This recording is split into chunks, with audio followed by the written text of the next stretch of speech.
Hello, everybody, and welcome back to the Patreon podcast. This week I wanted to talk about avoiding burnout. And I use the word avoiding very specifically in this case because this isn't talking about combating burnout or beating burnout or overcoming it. It's about avoiding it. This is one of those situations where an ounce of prevention is worth a pound of cure.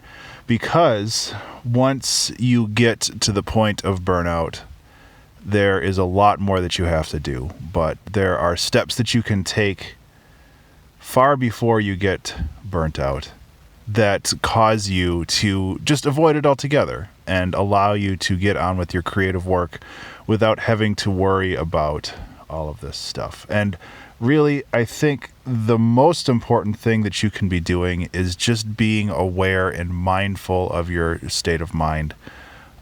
It's so easy to forget about this. I know I have several times over the past couple of years where all of a sudden I come to this realization where I am not doing well. I'm not okay.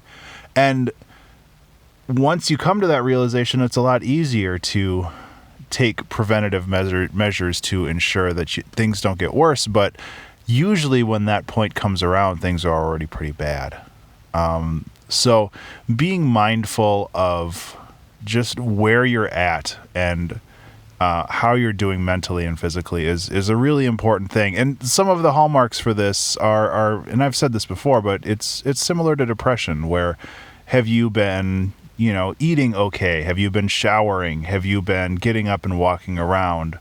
When you approach a problem, does it seem insurmountable, or does it seem like, are you excited to approach and solve this problem? Are your relationships suffering? Are you feeling like you don't want to talk to people either online or in person? Or the people in your home, like the people that you live with, are you avoiding contact with them? Like all of these things, there's a lot of hallmarks that kind of pinpoint whether you're starting to burn out on a project. And those are just a handful of them.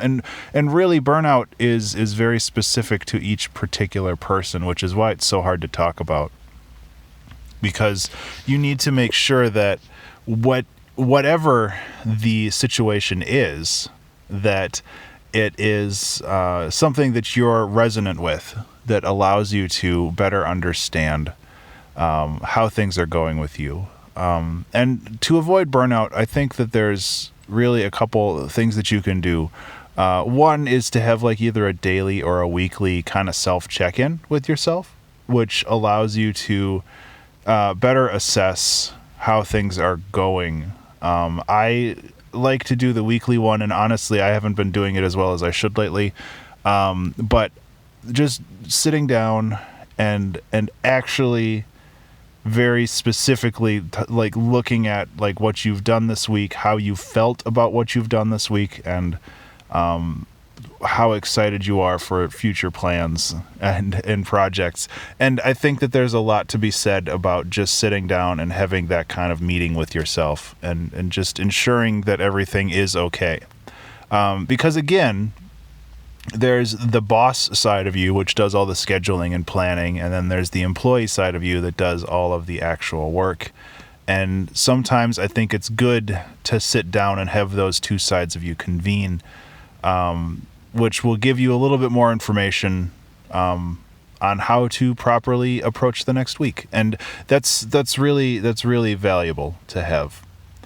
Above and beyond that, just keeping on top of your social contacts and being able to talk to other people and having this sounding board of other people is really important. And I know that sometimes social interaction is hard, especially if things aren't going super great, but I also think that it's really valuable to have that extra kind of layer, that extra buffer that allows you to, talk to other people. And sometimes all you need to do is talk to somebody else, and then things will be better. There's one other thing, and I should have written it down because I didn't.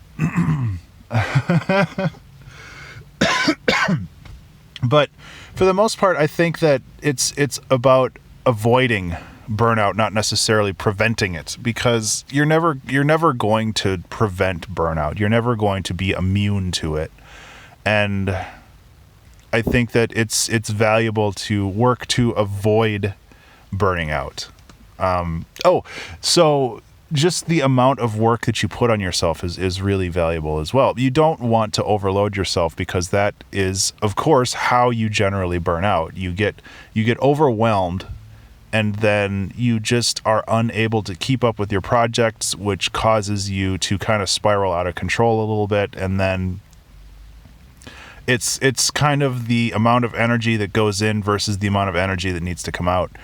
You don't want to commit to so much where you're overexerting yourself every day, because that is how you burn out. And being aware of the amount of work that you're putting on yourself is also one of the most valuable ways that you can avoid having these problems in the future. And I know that it sounds so nice to be able to get a ton of work done every day and just jam out a ton of things, but it's also really dangerous, because it's possible for you to overcommit. And then when you overcommit, you need to finish these projects, or, you're letting people down.